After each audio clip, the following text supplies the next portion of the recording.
UK United kingdom में virus की जो म्यूटेशन की खबर आई है उससे सब आप परिचित हैं और हम समझाना चाहेंगे कि इसको सरकार किस तरह से समझती है और इसके लिए क्या किया जा रहा है। तो सबसे पहले तो ये समझें कि ये म्यूटेशन का मतलब क्या है। जो वायरस के अंदर जो स्ट्रक्चर है आरएनए का, वो एक धागे जैसा होता है। उस धागे के किसी पोर्शन में बदलाव आ जाता है। जैसे जैसे ये वायरस आगे बढ़ता है, ये बदलाव आते रहते हैं। ये लगभग हर दिन हर हफ्ते हो रहे हैं। बहुत सारे ऐसे बदलाव का एक मॉलिक्यूल बदल गया, कोई महत्व नहीं होता और उसको हम ड्रिफ्ट कहते हैं। वो चेंज आती रहती है लेकिन उसका कोई सिग्निफिकेंस नहीं होता और ये हरदम होता है। इन्फ्लुएंजा वायरस में तो इतना होता है हर साल की, साल के बाद वैक्सीन ही बदलना पड़ जाता है। तो ऐसा बिहेवियर, ऐसा स्वभाव बहुत सारे वायरसेस का है और इस वायरस का भी ऐसा स्वभाव रहा है। लेकिन अभी जो स्ट्रेन के बारे में चर्चा हो रही है, उन वायरसेस में लगभग 17 चेंजेस आई हैं, 70 इकट्ठी सी आई हैं। और उसमें से जो एक चेंज है N501Y चेंज जिसका कहा जाता है, म्यूटेशन है, वो उस एरिया के लिए रिस्पॉन्सिबल है वायरस के जिसके द्वारा वायरस सेल के अंदर, ह्यूमन सेल के अंदर आता है। वो स्पाइक प्रोटीन में, जो स्पाइक के ऊपर जो प्रोटीन हैं, स्पाइक जिन प्रोटीन से बनता है, उसमें वो बदलाव ले आता है और उसकी वजह से उसकी tendency to enter our cell has become higher. तो ये सिग्निफिकेंस है उस म्यूटेशन का। लेकिन ये भी कहना चाहूँगा कि ये म्यूटेशन होते रहते, लेकिन जो ये म्यूटेशन आया है इसके असर क्या हुआ है, इसको जो यूके के रिसर्च साइंस कम्युनिटी ने समझा है और उनसे हमने बातचीत करी थी डिटेल में, उससे एक चीज़ सामने आई है कि ये एक से दूसरे में जाने की जो इन्फेक्शसनेस है या ट्रांसमिसिबिलिटी है, उसको एनहांस करता है ये बदलाव जो उसके स्वभाव में, उसकी बायोलॉजी में आ गया है। Transmissibility has increase, infectiousness has increase. जैसे मान के चलें कि यूके का जो वायरस में आमतौर पे 1 से 1.5 को पकड़ रहा था, मतलब 2 वायरस से जो इन्फेक्ट हुए वो 3 तक पहुंचते थे, लेके उसकी टेंडेंसी में बढ़ोतरी होके वो मान लीजिए कि अब 1 जने से 2 की ट्रांसमिशन होनी शुरू होगी या 2.25 की होगी। ऐसा भी कहा जाता है कि 70% ट्रांसमिसिबिलिटी बढ़ गई है इन वायरसेस में। तो ये एक से दूसरे पे तेज़ी से आएंगे। आप इनको ये भी कह सकते हैं कि ये सुपर स्प्रेडर बन गया ये वायरस अपने तरीके से, एक तरह से। लेकिन जो और बातें सामने आई हैं उसमें कुछ महत्वपूर्ण बिंदु हैं। पहली बात, क्या जो व्यक्ति इससे इन्फेक्ट हुए उनमें बीमारी ज़्यादा सीरियस हुई, सिवियर हुई? अभी तक जो दिखाई देता है उससे लगता है कि ऐसा नहीं है। This mutation is not affecting severity of disease as we understand today.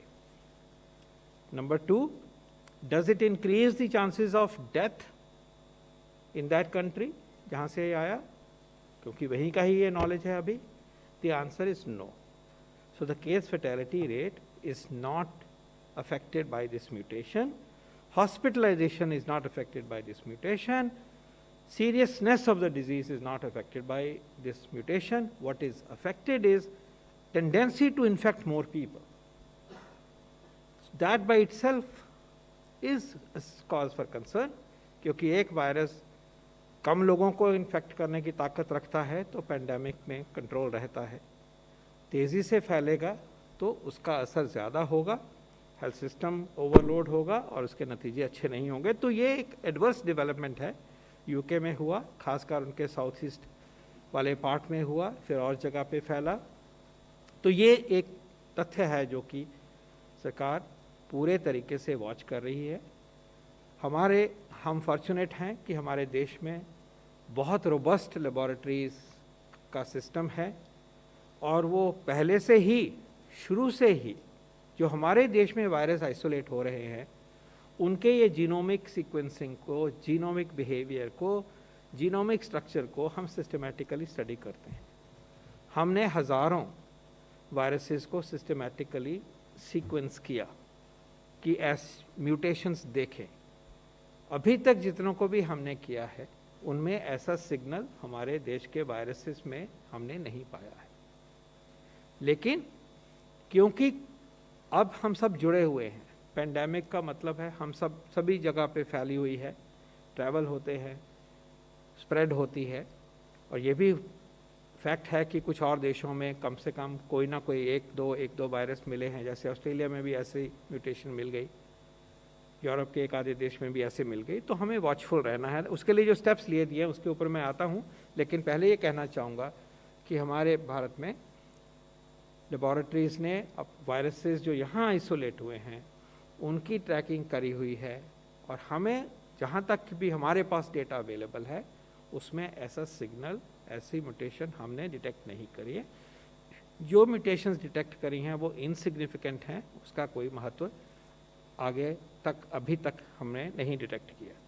लेकिन इसके आने के बाद और डिसीशंस लिए गए।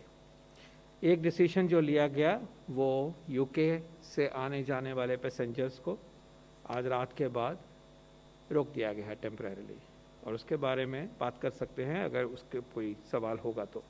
लेकिन उसके साथ साथ दो महत्वपूर्ण कदम और लिए गए। एक तो हमारी लेबॉरेटरीज में जो भी और वायरस के सैंपल्स आए हैं, रिसेंटली आए हैं, उनको जेनेटिक सीक्वेंसिंग के लिए प्रायोरिटाइज करके काम कल से शुरू हो गया है, और भी तेज़ गति से और एक्सटेंसिव तरीके से। और इसमें हमारे जो CSIR हैं, हमारे ICMR हैं, हमारी DBT हैं, वो सब जुड़ गए हैं, और वो प्रक्रिया पूरे तौर पे तेज़ गति से लागू हो रही है। पहले भी हो रहा था, उसमें गति लाई गई है, कॉम्प्रिहेंसिवनेस लाई गई है। दूसरा फैसला ये किया गया था कि जो पिछले कुछ दिनों में पैसेंजर्स यूके से आए हैं, जहाँ जहाँ भी आए हैं, उनके पहुँचों, उनको कांटेक्ट करें, उनकी क्लिनिकल कोई इश्यूज़ हुए, प्रॉब्लम हुई, उसको समझें, उनके टेस्ट हुआ उनको देखा जाए, रिजल्ट्स को देखा जाए कि उनमें से कितनों को बीमारी हुई या नहीं हुई, और फिर आगे समझा जाए कि इसमें कोई अनयूजुअल बात है कि नहीं है। और अगर संभव हो सके और वो एक्टिव हैं अगर, तो उनमें स्पेसिमन लेके उनके वायरस को कल्चर करके उसी तरह से जेनेटिक सीक्वेंसिंग की जाए जिसकी मैंने बात अभी तक की है। तो ये एक मेजर लिया गया है, और इनकमिंग पैसेंजर्स के लिए RT-PCR का क्राइटेरिया बनाया गया है कि वो RT-PCR उनका होगा। उसके बाद अगर पॉजिटिव हैं तो जैसे पॉजिटिव्स को हम ट्रीट करते हैं, आइसोलेट करते हैं, वो होंगे। अगर वो नेगेटिव हैं तो वो क्वारंटाइन में रखा जाएगा, उनको वॉच किया जाएगा, और सिम्टम्स आए हैं तो उसके बाद में आगे जांच करके, और वो भी जीन देखा जाएगा जिसमें बदलाव हुआ है।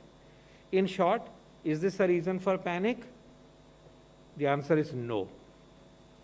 As of now, based on our discussions, deep understanding of the data available, our discussions with the scientists in UK, colleagues in WHO, and our own deep assessment, there is no cause for concern as panic.